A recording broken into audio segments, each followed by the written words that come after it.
Hello there. Well, something a little bit different today. The weather's been pretty wet of late, so I thought I'd just make a video in the house here. I'm going to make onion soup, and then I'm going to talk about the economy. That's a couple of closely linked topics, I think you will agree. This is all the stuff I'm using. Onions, obviously, onions, big onions, potatoes, which we boiled and mashed, and we used to thicken the soup. I've had onion soup in the past, it's just kind of like watery, onions floating about in it. We want something that's tasty with a bit of substance to it. Carrot as well, just a dish of flavour. Leek, again, dish of flavour. I'm using beef stock cubes instead of vegetable stock cubes. I mean, beef and onion go pretty well, you know. But other than that, this is all I've got in the house. Sometimes you've got to make do with what you've got. Depending on how it looks in the latter stages, I've also got, well, I am going to add coconut milk. That again will help to thicken it and add just a little different bit of flavour. But depending on how it looks in the latter stages, I've got tomato puree here, which, if I have to use it, it won't be the end of the world. Again, it will just add another kind of taste element to it, but it will help to thicken up the soup as well. So we'll see how we go as we progress. I've never made onion soup before, and the first thing I have to do is grate the onions and the carrot with just a cheap grater that you can get in any supermarket, probably made in China. You probably can't see it in the background because the window's all kind of blanked out with light there, but in the window I've got a little bit of heather in a pot, purple heather that I picked in the Pentland Hills, and you can see all that purple heather in a couple of the videos that I did a while back in the Pentland Hills. Stunning location. And it seems to be growing. It's very hard to tell with heather. I think sometimes even when the heather's been dead for 10 years it still looks the same. It doesn't seem to look any different. And, you know, for a while there I've had it at the windowsill and I always thought it seemed to be it seemed to kind of, I don't know if it was moving, but everything seemed to move, all the kind of branches and flowers seemed to be pointing that way, which is north. So I thought, is this heather wanting to point towards the north? So what I've done is I've turned it away from the north, and over a period of weeks, let's see if it gradually moves back to the north. In which case I may have made some sort of pretty weird discovery. But anyway, first things first, let's grate these onions and I'll get back to you in a minute.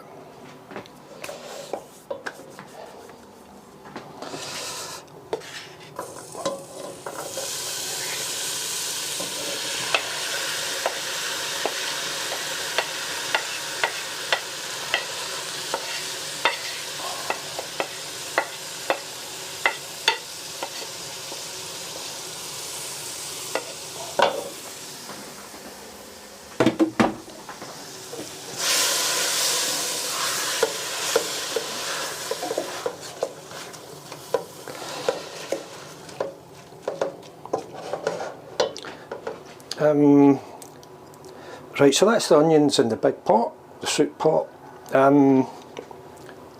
Before I added the onions, there's just a little bit of oil, some powdered turmeric, which will add a bit of colour and a bit of an earthy flavour, and some powdered coriander. it was quite difficult grating everything. I mean, I've grated the onions and the carrots. I've mashed the potatoes, boiled them and mashed them, added a bit of butter. The onions didn't really want to grate. They kind of grated for a while, then just fell apart, and I had to end up cutting them up, which may be an issue. I think ideally you probably need one of these kind of machines that cuts everything up for you. I don't have such a thing. Maybe if is it Murphy Richards wants to send me one, I'll review it. We'll see how we go with that. What do you say? Anyway, I don't have one of these machines, so I just had to kind of make do. That's onions in.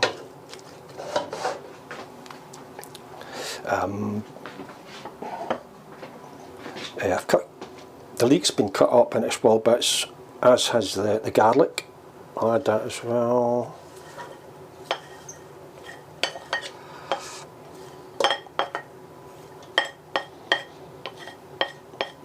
As I say, it was pretty tough going using the grater to grate the onions and the carrots.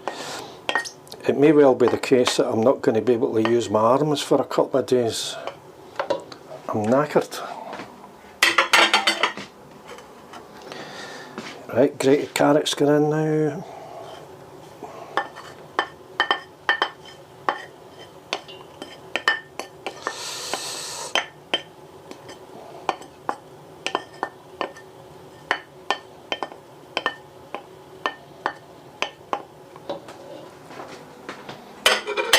And we'll just give that a bit of a swirl, or a stir even.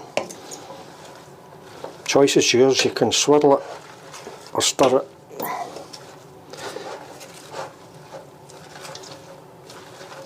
I don't know the difference between the two, if I'm honest. Maybe swirling's stirring in a swirly manner or something like that. Just mix it all up, basically. I mean, it smells good just now. To heck with the soup, we'll just eat it as it is.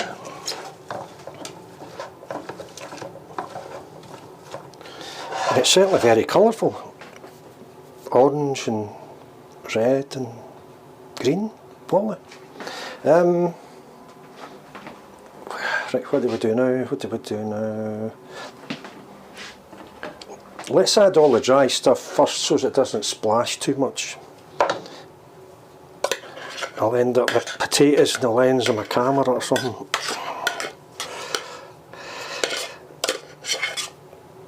I can just imagine the camera repair shop asking me what happened. And how, Mr. Burns, did you end up with potatoes on your camera?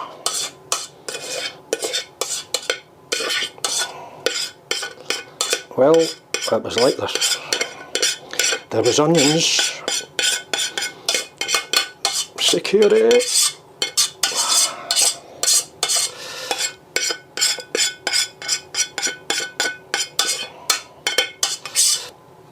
There we go.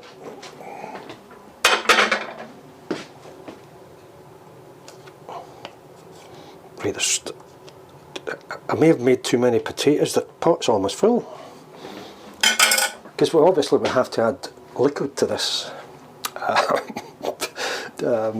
Anyway, right, okay, let's just add some water.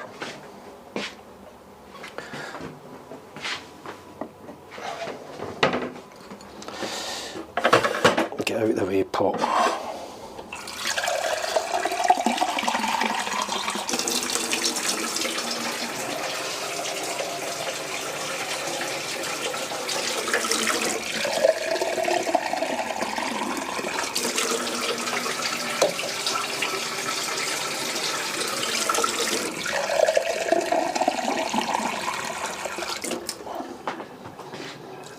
Okay, I don't want to kind of take you through the whole process on video.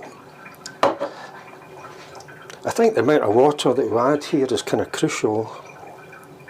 You don't want it to be too thin, but you don't want it to be too thick and like porridge.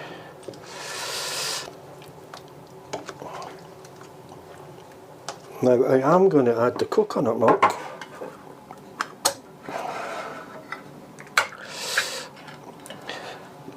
So basically, once I reckon I've added sufficient water, adding the coconut milk, half a dozen beef stock cubes. I don't think I'm going to need the tomato puree. I think this is going to be thick enough. I'm just going to boil it for however long it takes. I mean, the potatoes are already cooked. 10 minutes would probably soften up the onions and the leeks. I'll boil it for 20 minutes. I think that will be just fine. I'm then going to blitz it with the blitzer.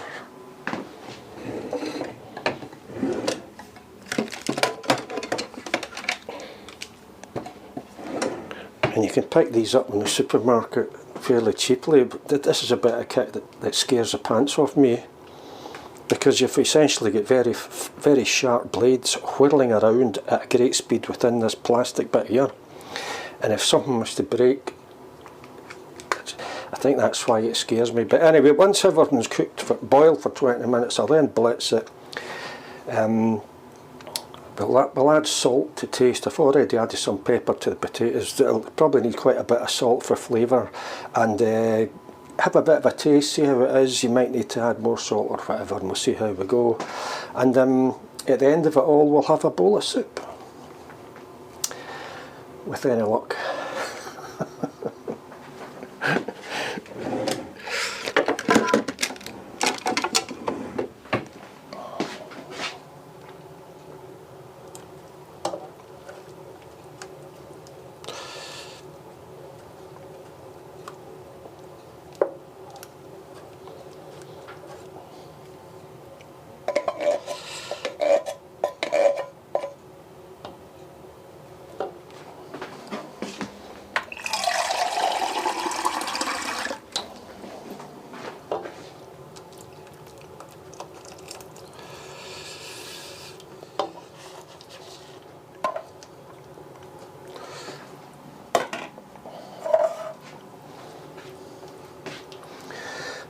Just while I remember, obviously I've made quite a lot of soup here. I suspect I'll probably get half a dozen or 8 portions.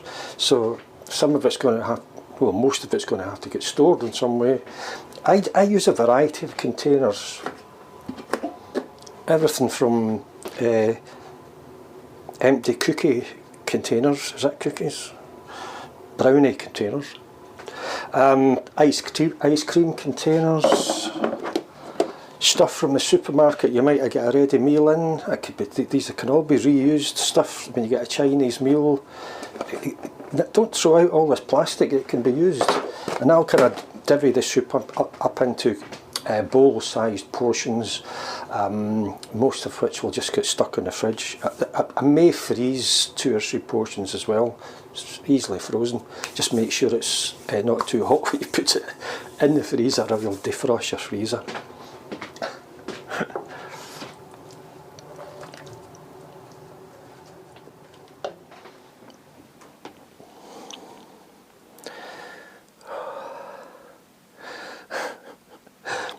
8 portions. I've already had a bit of a taste. I'm not sure, I think you might be able to see it from there. It's kind of yellowy. That's how my niece used to, that's what she used to call giraffes at the zoo, yellowies.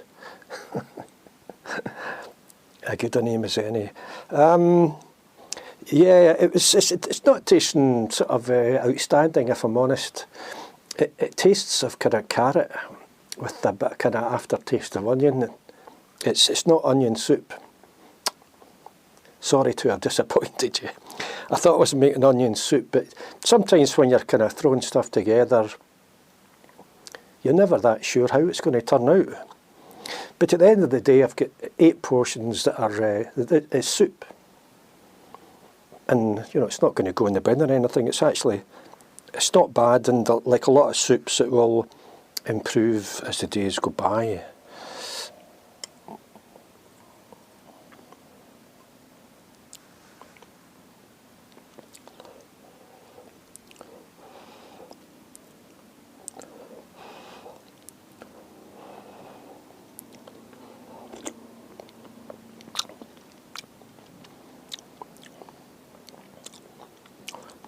it's a quite unusual flavour.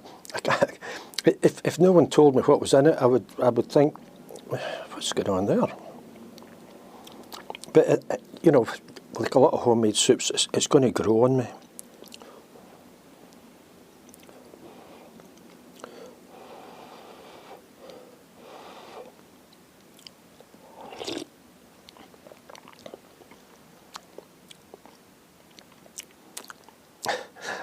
I can't quite figure it out. It's not bad, it's unusual. I think it's a combination of carrots and onions. It's quite a strange flavour. But we'll put it aside just now, let it cool down a bit. And we can talk about the economy.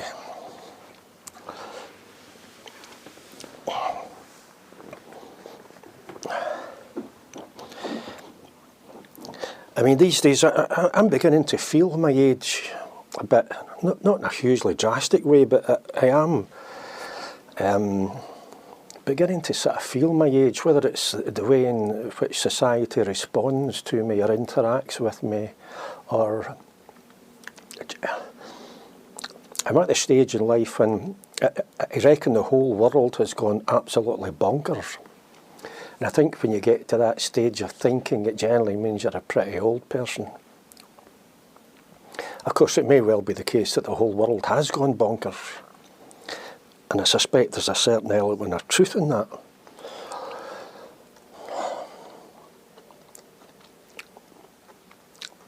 But I'm starting to kind of, my ball joints are starting to kind of get a little bit achy for some bizarre reason. I don't know why. What? It's old age, that's why. But yeah, that's an irritation.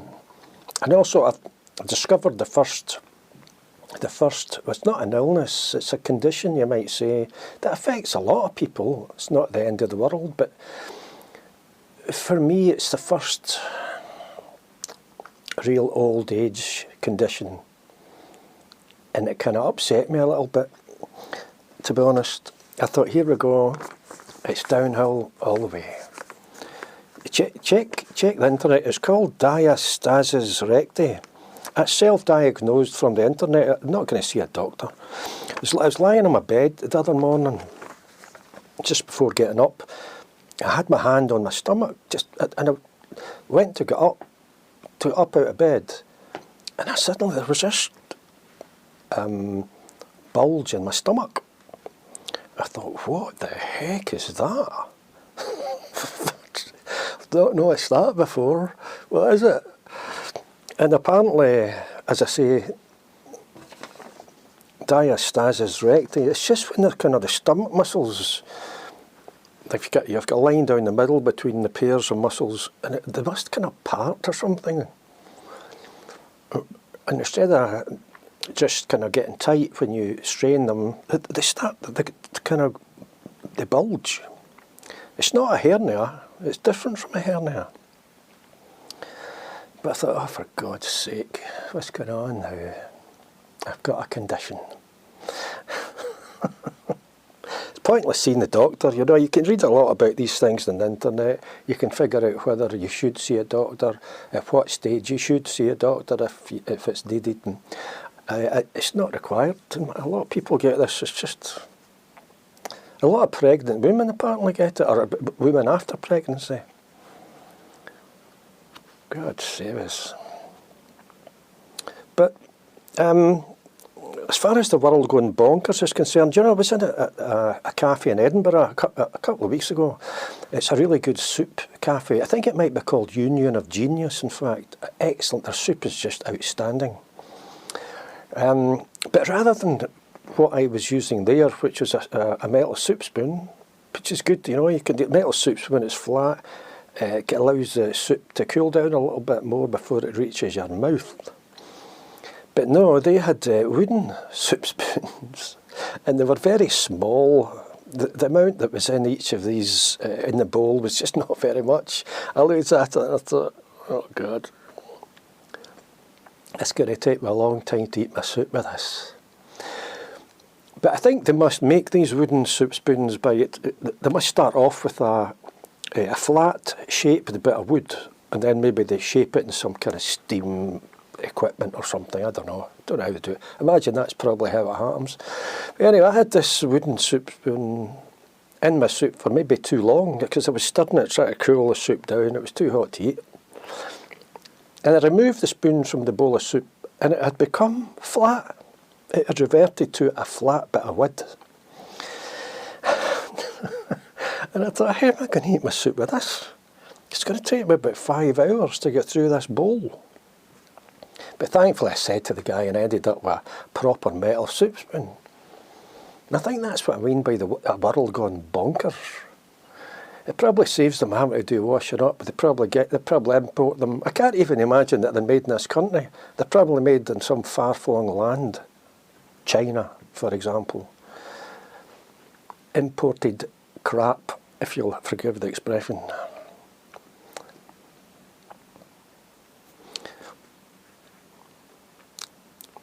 And I was reading the other day,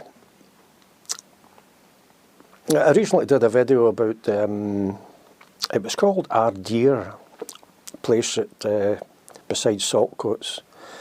I think the video was called Ardeer in the shadow of the world's largest explosives factory. And sometimes when I make these videos, I do a wee bit of research and discover things that I never knew. And in Saltcoats, it's called Saltcoats because they used to make salt. In fact, there was quite a large salt-making industry at one time in Scotland. You can see the name in the other places in the country. I think there was a place called Salt Pans. They joined with Preston to become Preston Pans. Now there's other places that there was a significant salt-making industry. We made our own salt. We're surrounded by seawater. You've got this free, basic ingredient, you know.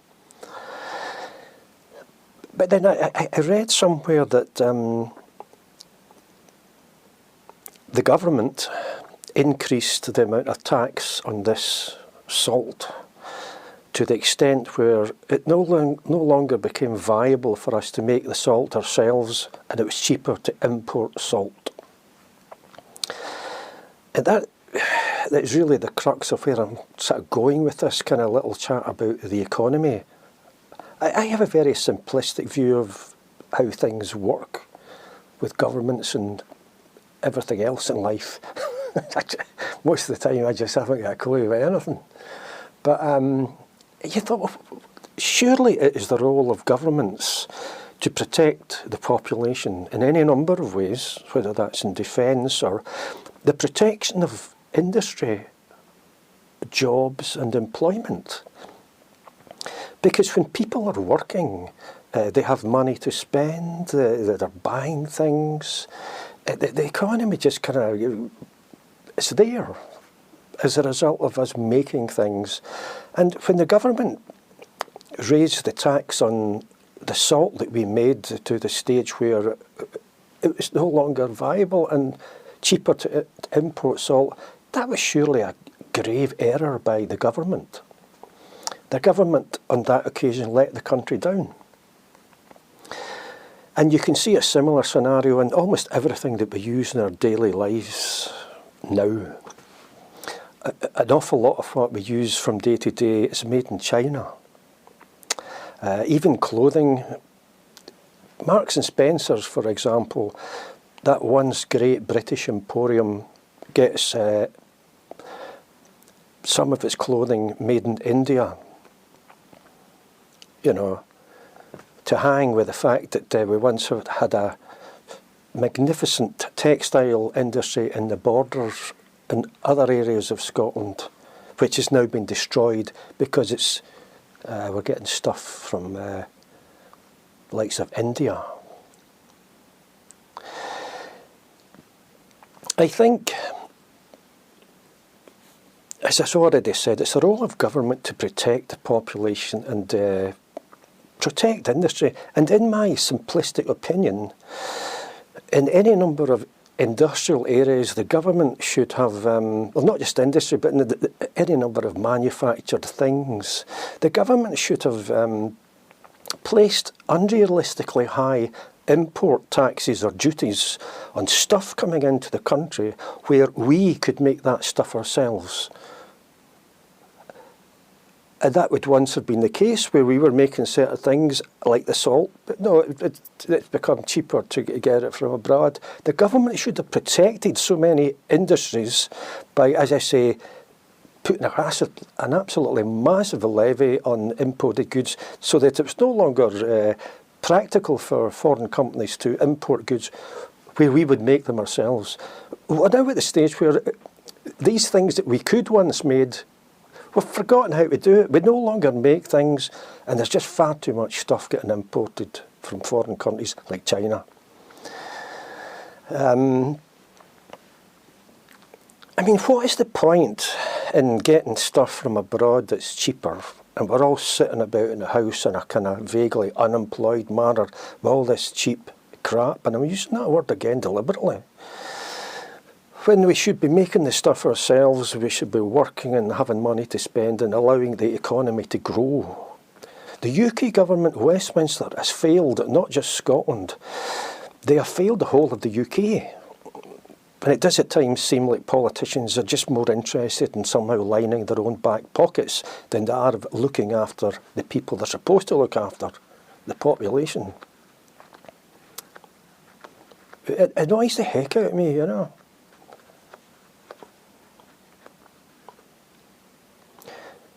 I'm just going to refer to my notes because I've lost my train of thought there. I got so excited I forgot what else to say.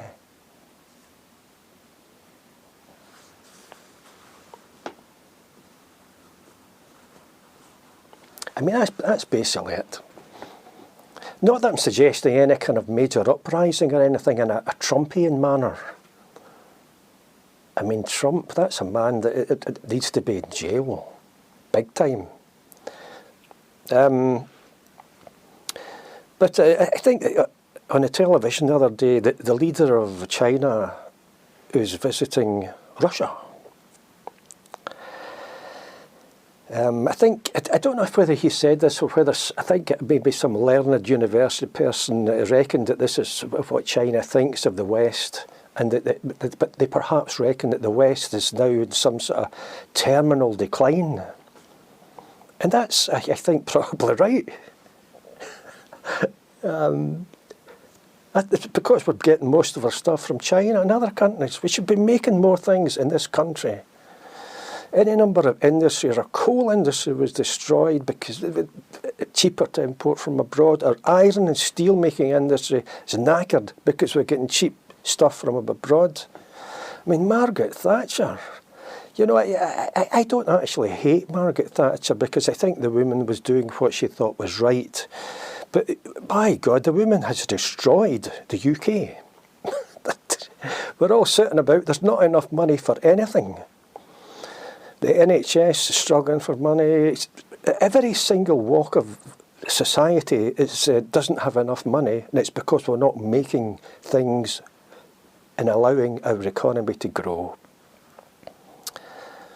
Terminal decline, right enough. Anyway, before I get too excited, I better just get thrown into this soup, which I think will be cool enough by now. I hope you've enjoyed this kind of slightly different video. I'm hoping the weather's just so wet of late. I'm hoping that I'll be able to get out at some point. I had my eyes on a GoPro for a few days there. It's waterproof, you know, but I decided against it. I was keeping my money for a holiday rather than a GoPro. But if GoPro wants to send me one for review, I'm all for that. What do you say? I'm Eddie Burns. Take care, and I'll see you again. Getting older by the day. Will I ever find my way? Every morning still I rise, but it's so elusive as that prize. At night I wonder just how long before I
Just how long have I to go before they put me way down low? Hardly achieved the things I tried.